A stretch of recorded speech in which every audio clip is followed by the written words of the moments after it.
Assalamualaikum warahmatullahi wabarakatuh. Saya Rilita Martiani, NIM 1830305020. Guna saya membuat video ini untuk mengumpul tugas UAS dari mata kuliah terapi supistik, dosen pengampu Ibu Sophia Hayati MAG.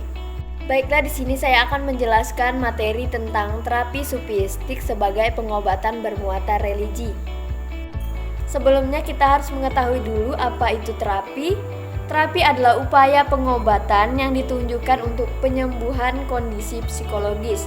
Terapi dalam bahasa Inggris bermakna pengobatan dan penyembuhan, sedangkan dalam bahasa Arab mempunyai makna yaitu penyembuhan, seperti terdapat di dalam firman Allah Subhanahu wa taala yang memuat kata syifa yang terdapat di Quran surat Yunus ayat 57 yang artinya, hai manusia, sesungguhnya datang kepadamu pelajaran dari Tuhanmu dan penyembuhan bagi penyakit-penyakit yang berasal dalam dada dan petunjuk serta rahmat bagi orang-orang yang beriman.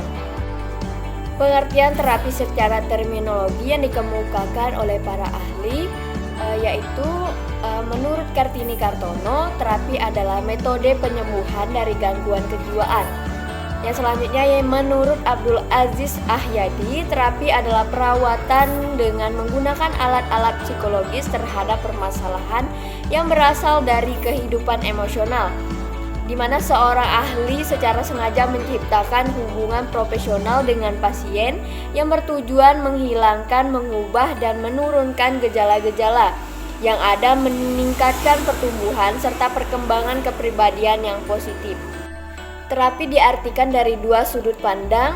Yang pertama yaitu secara khusus, yaitu penerapan teknik khusus pada penyembuhan penyakit mental atau pada kesulitan-kesulitan penenangan diri setiap hari. Yang kedua yaitu secara luas, yaitu mencakup penyembuhan lewat keyakinan agama melalui pembicaraan informal atau diskusi personal dengan guru atau teman.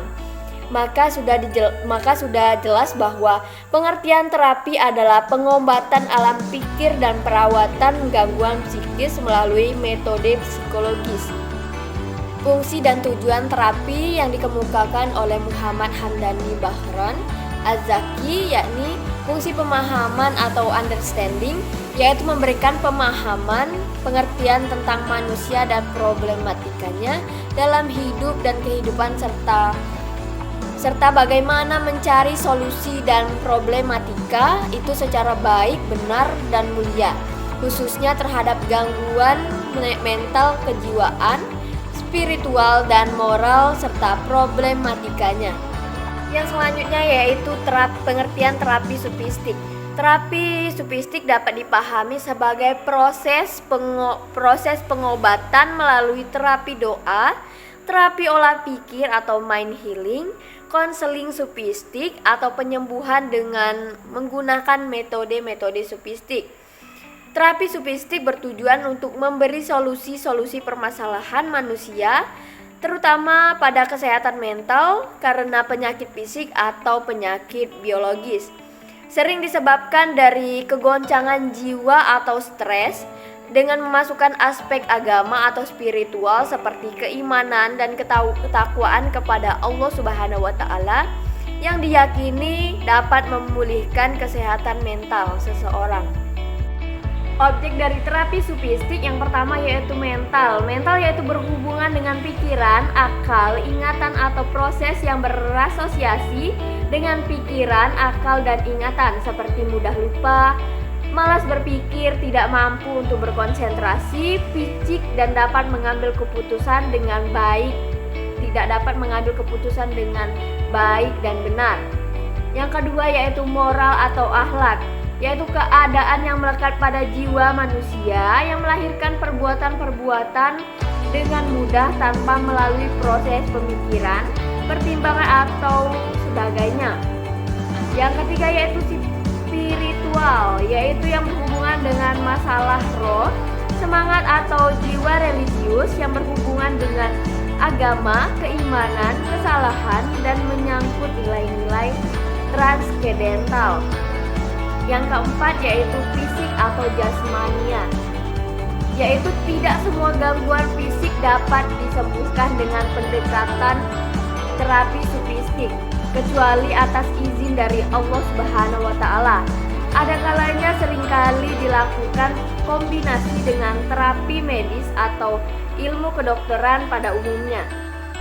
Fungsi dari terapi sufistik yang pertama yaitu fungsi pencegahan, yang kedua yaitu fungsi penyembuhan atau perawatan, yang ketiga yaitu fungsi penyucian dan pembersihan. Di pengobatan religi merupakan pengobatan yang berdasarkan atas ajaran agama.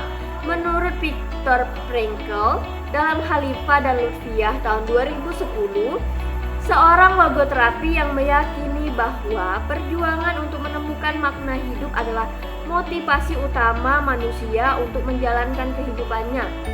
Upaya manusia untuk mencari makna hidup merupakan faktor utama dalam hidupnya dan bukan bersifat rasionalisasi yang muncul karena dorongan nalurinya.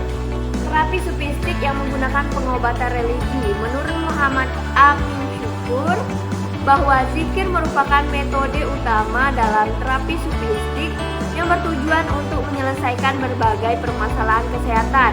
Yang belakangan ini zikir begitu diminati oleh manusia digital yang konon telah memasuki dunia spiritual. Alasannya sederhana, karena bisa tergolong murah bahkan gratis. Bisa juga disebabkan oleh nilai plusnya, yaitu dapat meningkatkan keimanan dan ketakwaan kepada Allah Subhanahu wa taala. Pengertian zikir itu sendiri secara etimologi, kata zikir berasal dari bahasa Arab yaitu az-zikir, yang berarti mengisyaratkan, menggunakan, menyebut atau mengingat-ingat. Adapun secara istilah atau terminologi, zikir adalah perbuatan membasahi lidah dengan ucapan-ucapan dan pujian kepada Allah. Zikir juga dapat diartikan sebagai ucapan lisan, gerakan, raga maupun getaran hati sesuai dengan cara-cara yang diajarkan oleh agama dalam rangka mendekatkan diri kepada Allah Subhanahu wa taala sebagai upaya untuk menyingkirkan keadaan lupa dan lalai kepadanya. Berbagai metode dari wirid zikir bisa dianjurkan kepada para pasien untuk diamalkan. Zikir dilakukan bisa dengan cara infirodiyah atau secara sendirian atau ijtimaiyah secara bersama-sama.